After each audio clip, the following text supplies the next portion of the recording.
This is a Pele Media podcast.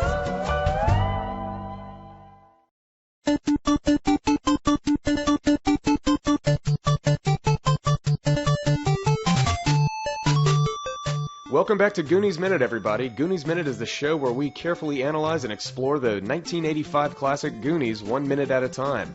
I'm your host, Brady. And I'm Chris. And today we are going to be taking a look at Minute 2. How are you doing today, Brady? I'm doing pretty good. How about you? Good, good. It's a nice gloomy day in Baton Rouge. Yet another. But fitting, for this high-speed police chase that we're going to be taking through the streets of Astoria, Oregon. And there's a lot of stuff going on here, and the four cops are running out. And first thing that I want to talk about is, wouldn't you think that if somebody was breaking out of this jail, that those cops would come out? Yeah, they'd be a little more on top of their job.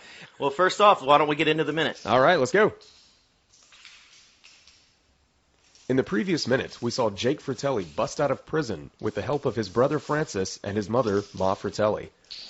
At 2 minutes, Jake climbs through the sunroof of the ORV while Francis rolls down his window.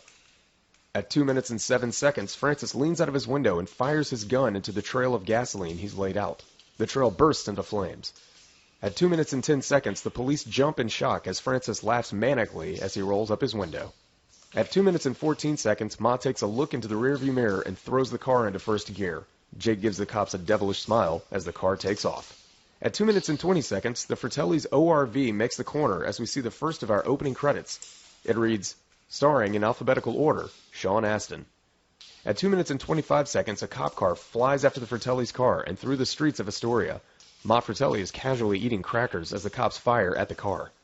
At 2 minutes and 46 seconds, the high-speed chase continues. One of the cops fires 3 bullets into the back of the ORV.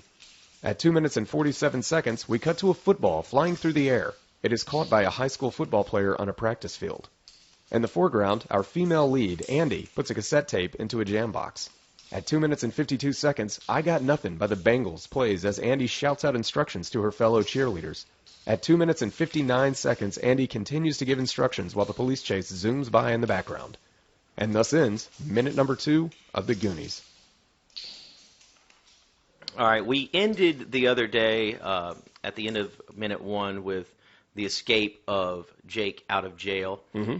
And it was interesting, and so we were talking about how it's kind of funny with the brothers, and they were trying to open the door. There's a really funny rapport between them. Yeah, and it goes from the seriousness of what's actually happening to adding the humor and the comedy, which is kind of neat. Yeah. But what happens is he jumps through the sunroof because he can't get through the door, which is really, really funny. Yeah, and they start bickering back and forth. Yeah, it's a nice little rapport. And then, but one of the things that's really interesting to me is when he runs out, there's 4 cops that are chasing him. And wouldn't you think at this time that those cops would be guns ablazing? Yeah, it's like, where the hell have y'all been? And then also Francis shoots the gas that he had put out. Yeah, I don't know if it works that way. Well, would it? I don't know. You want to go try? Yeah, let's do it. Right break now. Somebody out of jail real quick. We can do that. But I know that I would have. If I was planning on putting some gasoline surrounding an area where I don't want people to get out of, that I probably would have lit a match, or a Molotov cocktail, something like that. I know you would have. Those I find that are a lot more effective. But that being said, I think it goes with booby traps, adventure, different things to make bigger things happen. Yeah, like different obstacles. That's more interesting to shoot a spark to start that off. I think that's better than just lighting a match, because everybody lights a match. Yeah. So I think that was actually very intentional, and as opposed to just like, hey, this is kind of goofy. There was a reason why they did the gun. Yeah, and I'm a really big fan of the movie The Dark Knight, and for me, everything goes back to The Dark Knight. But the opening, you've seen that movie, yes? Right? The opening of the movie, the bank heist. There's all these little things that are being kind of done in a certain order that's awesome. Yeah, that are gonna they're gonna come back to, and each of these little steps is going to lead up to the final escape.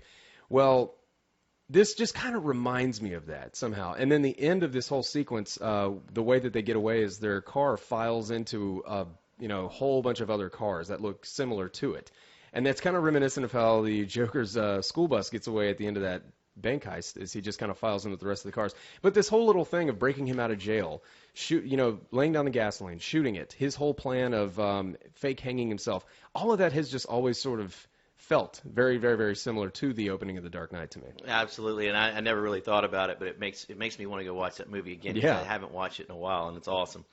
But anyway, what do you think about that with, the cops coming out guns ablaze? And it's one of those things that, of course, you don't want to see that, because the gore is not something that they're interested in. Mm-hmm. So they want more that's where they want more of the adventure and the goofiness and the kids part of it, because they don't want, that if they came out guns ablaze, then that might be a little bit too violent for the situation. We also might not have a movie because they might have just capped each Fratelli in the head. Exactly. No, I think it's cool because they're keeping the level of humor going here and the level of, we've just seen a guy who's fake hanged himself, and now we're seeing someone just dropping gasoline all over a parking lot. He's doing it for some horrible purpose. So they've got to kind of counteract that with some humor. And or just lightheartedness, and some of that's going to come from the cops being sort of bumbling. Right. And yes. Look at the guard, like that situation. Yeah, exactly. Yeah. I think there's part of a lot of fun in a comedy when the cops are kind of goofy. Yeah. Look at all the way back to something as stupid as the show that I love, Dukes of Hazzard, and but no one ever really got shot. Right. And I think that's kind of the mentality here. And that kind of makes it fun, to where the shooting is more of, it's more for show. Yeah, it's more for show, and But then you get the classic chase with gunfire, which is pretty cool, and I like that the streets are like those San Francisco style streets, where they go up and down the hills. But there's something that, and this is one of the things that happens, is the foreshadowing occurs when you hear a bunch of bullets and gunfire. But you actually see the two holes in the back of the Jeep. Yeah. Now think about later on when Chunk sees the holes in the back of that Jeep at the restaurant. There's a reason they showed those holes, is because that's what's going to connect that Jeep that the Fratellis are the foreshadowing of what's going to happen. So you get the foreshadowing there with the bullet holes in the back of the Jeep. And, of course, at the end you see, and we'll talk a little bit more, but you see Carrie Green for the first time, who plays Andy. And she's got the football players there, and she puts in, there's nothing like a ginger. Oh, well, thank you. Being a ginger, I very much appreciate that. Yep. Right. And but anyway, she puts in the cassette tape. Is that another song from Cyndi Lauper's CD that's playing? What song is that? That song. I feel bad that I have not looked that up. That's actually a song called "I Got Nothing" by the Bangles, and of course the Bangles are huge. Of course, the Bangles. God, Walk Like an Egyptian. Hazy Shade of Winter. Yeah. God, they were the best. Did they? Hazy Shade of Winter. I'm pretty sure. Maybe that might be edited out. I don't know. It might be. Are you thinking of? Hazy shade of winter. Yeah. Nope. That's not the Bangles? No. Who is that? No. That's the Mamas. Is that the Mamas and the Papas? Or is that that's not the Bangles? Let me look this up. Hang on. Wait a minute. A Hazy Shade of Winter by Simon and Garfunkel. It's a remake of that. But they did do it also. Yeah. Okay. So I did. Looked at my phone. And this is the. We were important both stuff. right. Right. Yeah. To some extent. Hazy Shade of Winter by the Bangles was remade. It's a remake of a Simon and Garfunkel song. So now that we have that covered. Okay. Yeah. So anyway, but at the end of the minute, then you hear the sirens, and then you see just a glimpse of the chase going behind the football field, a very muddy football field. Real quick about, you don't see the entire football team, and it's got to be the most pathetic football team or group of cheerleaders I've ever seen in my life. Oh, yeah. And it's really not much going on that football field. But it's kind of our introduction to that character. Well, I actually found out this football field is the John Warren Field at the real Astoria High School. Now, that's cool. Yeah, and the website I found this on will give you street addresses of certain buildings that are in the movie and, intersections, things like that. But for the football field, it actually gave the exact, satellite coordinates, which I thought was funny. That's pretty good. So, I thought I did my homework. Because this is like a fan-made website. I did my homework in finding all these different addresses. No. These people went as far as to find the actual satellite coordinates. So... That's one thing about Google Maps. If you have the coordinates, it's definitely better because addresses just don't work sometimes. No. Yeah, exactly. Being an Uber driver, I've found that unfortunately too often the truth. Yeah. Has it like, the pickup point is at like a bar, but all of a sudden it's putting you in the middle of like a field or something? That's happened multiple times. I think that's God. more because of the demand at the time, but more often than not. I can tell you a situation last week where it's just literally about a block away, and that can cause some trouble. But So I've got some information on the Fratelli's ORV. It is actually a Jeep Cherokee, and I believe the one that is the one at the prison, which is now, of course, the Oregon Film Museum, is a replica. But it's even got like the bullet holes in the same spot and it everything. does have the Very bullet holes. cool. That's good. Mhm. My ex-girlfriend had a Jeep Cherokee that looked exactly like that. Did it have bullet holes in it? After we finished dating, it did. No, I'm joking. It didn't. I want her to listen to this too. She'll get a kick out of this. Well, something. Oh, let's not even mention her name. So no, what I think is really cool about this whole opening credit sequence, it's such a fun sequence, is that, our introductions to all of the Goonies as we go by, the cop cars, the chase is going by in the background of every single one of them. Steph is coming up out of, whatever it is that she's doing, getting that crab out of there. And then That's the next minute. That's the next minute. I know. That's I'm the just next- jumping ahead. You're just so excited to get to the next minute. I'm so excited to get minute 3. Oh my god!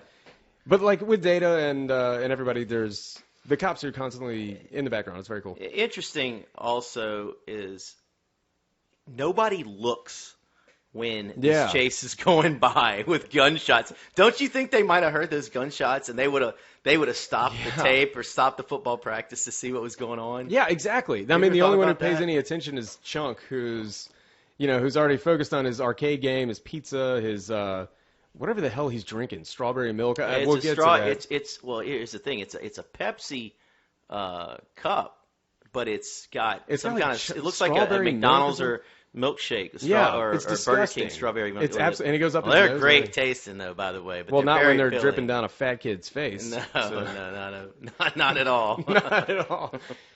I wanted to mention something about Carrie Green.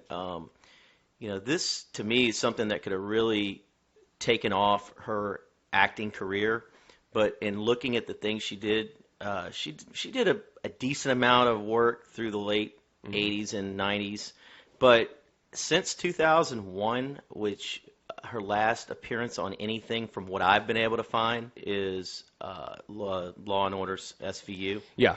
And I haven't really seen anything since then. So I know she's a mom. She's married. Well, that could be it. So many of these people went on to Law and Order. Yeah. So many of them. But it was just a cameo. It was not a cameo. It was a one-time thing. One-time thing, yeah. One-time character. Well, she, a lot of the actors in this movie just kind of fizzled out a little bit, and they would do like more small-scale stuff. I know that Martha Plimpton, who's Steph, has gone on to do a couple she's things. done tons of things. Yeah, been very active. And then Josh Brolin just Yeah, kind of disappeared for a little while, and then in the last like 5 years, I mean, he's just come out swinging. He's had such a comeback. He came back with that. Where he played George W. Bush. A W, Remember that? yeah. That was interesting. But even Sean Astin kind of just disappeared for a little while, and then of course came back as Rudy. Yeah, it's a couple of nice films, and The Lord of the Rings trilogy. a lot yeah. of people are just plenty happy with that, Oh yeah. And then let's see, I don't know what we were talking about with Francis and Jake. Yesterday. They were in plenty of movies, Yeah. had successful careers, but maybe not have been leading mans. Right. Men's, But leading men. Leading men's. Yeah, Leading we'll stick with mans. leading men's. We'll stick with leading men. Leading mans. Leading mans. But I mean, just the consistency of their work and everything, which is funny because you've got like Carrie Green had all the qualities of what should have become like a big star, like a leading name in movies. Even something like a Friends. Yeah, going into something yeah. like even something like that, a reoccurring role in something. Yeah, reoccurring role because I mean she had all the classic. She was adorable. She was funny. She's it's a good performance in this movie. She's got all these like really good qualities. But then you never really heard from her after the Goonies. Right. But So. To each his own. We don't know the We don't know her inside of the vision, heads yeah. of these people. That's right. And that's why we're here to try to talk about them and figure Yeah, out to figure 'em out. what they were thinking about. Well, no, that is definitely something we want to do here on Goonies Minute is have as many guest hosts as possible. There's a lot of other Movies by Minutes shows that have some like really cool guests, and with Jurassic Park Minute, we're actually lining up some really cool stuff coming up. So, Goonies Minute is no exception. We should definitely reach out to some people involved in the movie. Well, look, that's all I've got for this minute. How about you? That's it for me. Cool. All right. Well, everybody, we will see you back here again tomorrow for minute number 3. And until then, I am Brady. And I'm Chris. And we're here to remind you that Goonies never say die.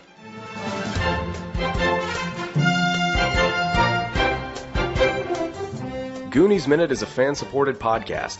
If you like the show, then leave us a review on iTunes. You can find us at GooniesMinute.com, Facebook.com/GooniesMinute, Twitter.com/GooniesMinute, and at Instagram @GooniesMinute. You can contact us at GooniesMinute@gmail.com. You've been listening to a Pele Media podcast. For premium content and exclusive podcasts, visit us at Patreon.com/Pele Media. Check us out on Facebook at Facebook.com/Pele Media, and follow us on Twitter at Twitter.com/Pele Media.